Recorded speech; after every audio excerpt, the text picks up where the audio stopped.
ask anything you want here on Zoom, and we will read your questions. Iniziamo la conferenza stampa del team BORA HANSGROHE. Abbiamo il direttore sportivo Enrico Gasparotto e Daniel Felipe Martinez. Ricordiamo che è possibile inviare le vostre domande tramite Zoom e poi noi le tradurremo. In un secondo momento ci sarà possibile inviare le vostre domande. Team manager Ralph Denk. Quindi iniziamo con le domande. Iniziamo con Enrico Gasparotto. Innanzitutto, benvenuto al Giro d'Italia.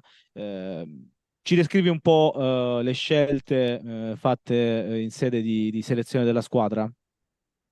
In italiano va bene? O... Sì, va bene in italiano, poi tanto traduciamo tutto alla fine della conferenza. Ok, allora arriviamo al giro qua con un capitano per la classifica generale che è Dani, che è qui seduto vicino a me, e con una squadra molto versatile, perché in corso d'opera abbiamo dovuto cambiare un po' le nostre strategie, visto quanto è successo a Kemna in allenamento, quindi abbiamo deciso di venire con Dani come capitano unico e avere un gruppo di ragazzi che in seconda battuta possono partecipare a fughe da lontano o cercare di vincere dalle fughe. E inoltre portiamo Danny Van Poppel per gli sprint. Okay, Daniel, we have some question for you. Tom van der Salm is asking you, how did the last months went to you after the DNF at Tirreno Adriatico? Oh, bene, dai. Alla fine In direi... inglese, Dani, in inglese, poi traduciamo. Ok. Oh, after the Tirreno, my knee is okay. I training really hard in Colombia. I spent 5 weeks there in the altitude, and yeah, I come here in Europe with the big goals, for the Giro, for this Giro d'Italia. Question for both Dani and Enrico. You did a reckon of the Strade Bianche stage together. Could that stage affect the general classification? I mean, it was interesting to see, that's for sure, because in this type of stages, something can always happen. And yeah, we could realize that the final, it doesn't look like an easy final. So for sure, we expect some actions.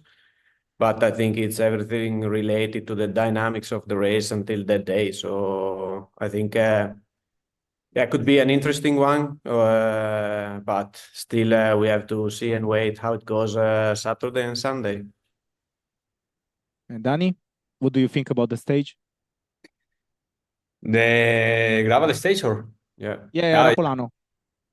The gravel stage, yeah, is the I think no, it's not the most important stage on the Giro, but you can win the Giro d'Italia in that stage, but you can lose many times, and yeah, it's an important stage. We need to be focused on that stage. Questions for Dani. Andrew Wood from Velo is asking you, what are the goals for the Giro in racing against Pogacar? Everyone seems to say that no one can beat him. And what kind of strategy will the team use against UAE?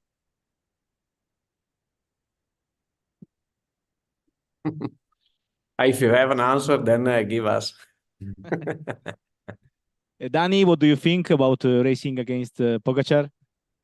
Yeah, for sure. The Pogacar is a strong rider at the moment. Yeah, but he is also with a good team. But yeah, I training hard. I am in good shape, and yeah, let's see in the race what happened. A question from Tom van der Salm to Dani. You mentioned that you have big goals for the Giro. Are you aiming to race aggressive and a hunt for the stage wins, or more conservative with a top result in your mind? Oh, on the GC, I come here with something in my mind is do my best on the GC, hopefully a podium. Question for Enrico by Nils Bastians. Why didn't you include Sam Welsford in the selection? And how big is the confidence in Danny Van Poppel, who was mainly a lead out in the past? I mean, we as a team We plan to bring together the sprinter group in Tour of Turkey, and only after Tour of Turkey to take a decision who to bring to Giro. So this is the true story about the situation that we had. In Turkey, it was quite clear that Sam was at this moment, not at the top level, and that's why also thinking about the parcours and the first three sprints that we have in the Giro, so stage 3, stage 4, stage 5, all of them, they have a short climb in the final. So it's not a proper sprint where teams can really get organized in that kind of finals. Could be quite chaotic sprints. And we do believe that Danny Van Poppel, when he's really chaotic, he could prove that this year in the panel, for example. When he's really chaotic, he finds his way and we do believe that he can score a good result and they can even win a stage. Because the situation of the race and because also the first three sprints will be chaotic and hard ones, not as simple ones. Still another question for Enrico by Julien Minou. What do you expect from Florian Lipovic? Will he compete for stages or he will help Danny for the GC? For sure, he will help Danny for GC, but it's a first experience for Florian in a big tour. He's a young kid with a huge potential. Probably his fully potential. We also don't know how far he can go.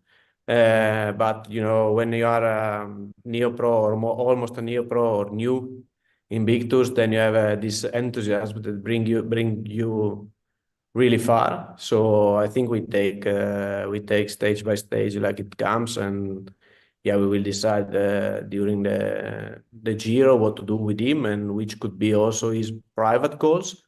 But definitely we start Saturday with his role like a support on the climbs for Danny.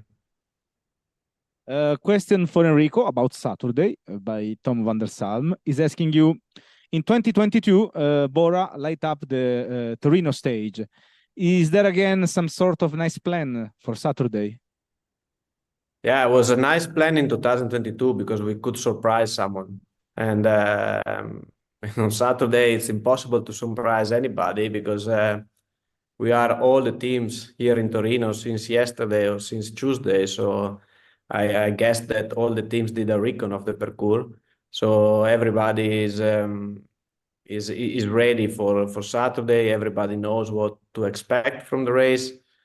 So yeah, I don't think that at first stage of the big tour you can invent that much, but obviously we could do some recons and we have something in mind.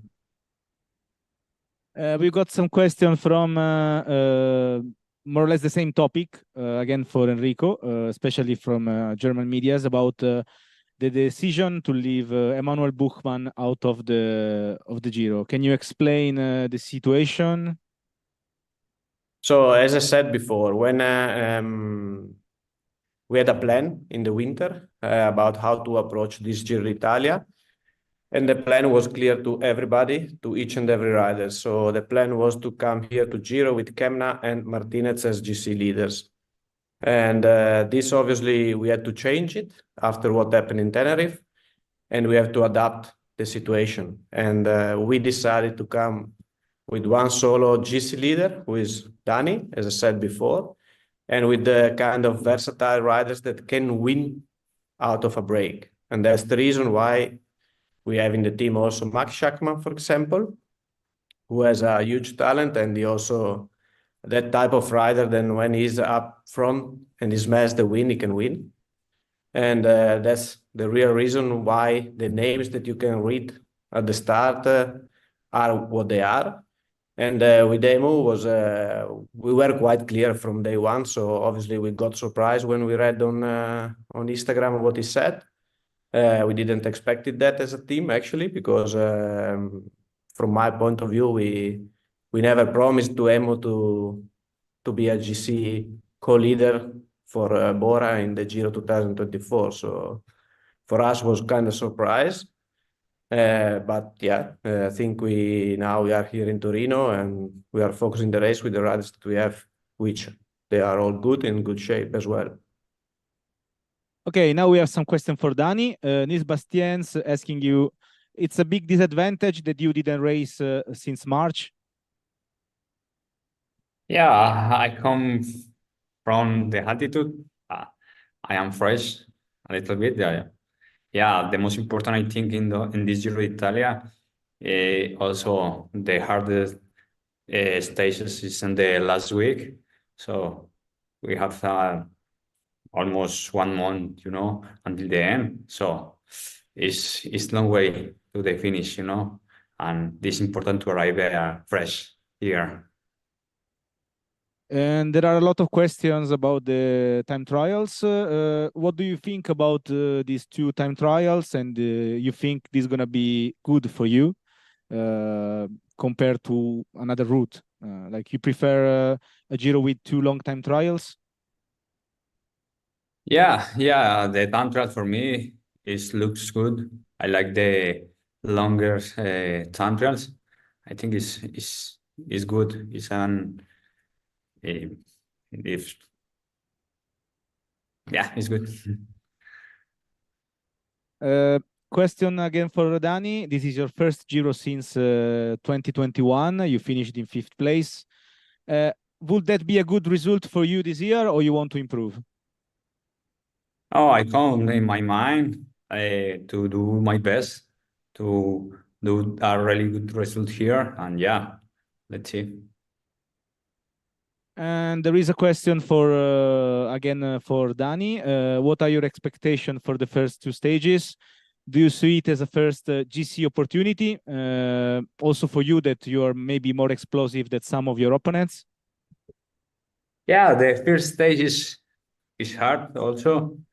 Yeah, it's a tricky stage, the first one, and yeah, let's see, because yeah, maybe arrive in the small group, and I have the last ones and the sprint, and yeah, let's see.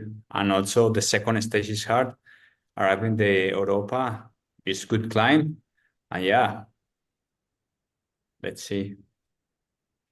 There's a question from Julien Minou to Enrico. Roman Bardet said, what we climbers, we were 10 to compete at the highest level 7 or 8 years ago.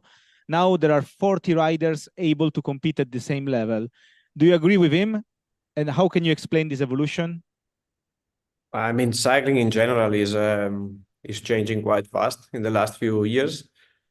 And I have to say, it's not related only to climbers. I mean, it is related to the organization. I mean, the teams are way better organized, and all the teams, they have a good structure with good coaches, with also good planning, with good altitude camps. So back to 10 years ago, probably only few riders and few teams were going to altitude to prepare a big tour, for example.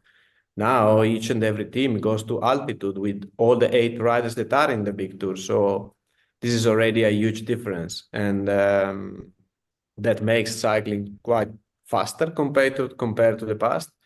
That's also a fact, and yeah, consequently to that, it's also true that maybe the level of riders is higher, or they have much more competition in each and every department. Which with departments, I mean sprinters, and I mean climbers, and I mean also riders for one-day races. So I think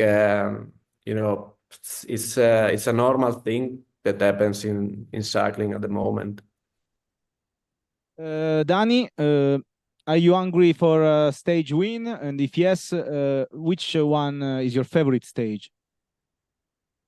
Yeah, for sure. I like the Monte Grappa stage, number 20, and also the Livigno stage is really good arrive.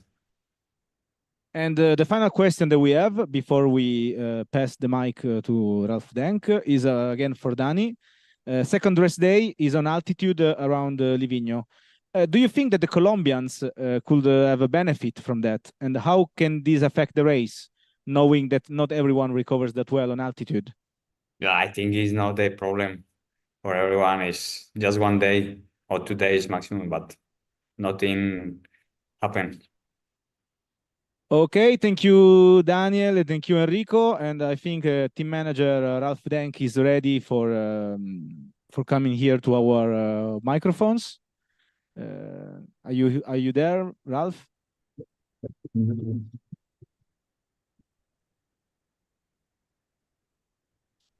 So Ralph Denk is a team manager of team BORA HANSGROHE, and I will leave the mic to him. And if you're ready for questions, just write them on Zoom. Yeah, good afternoon.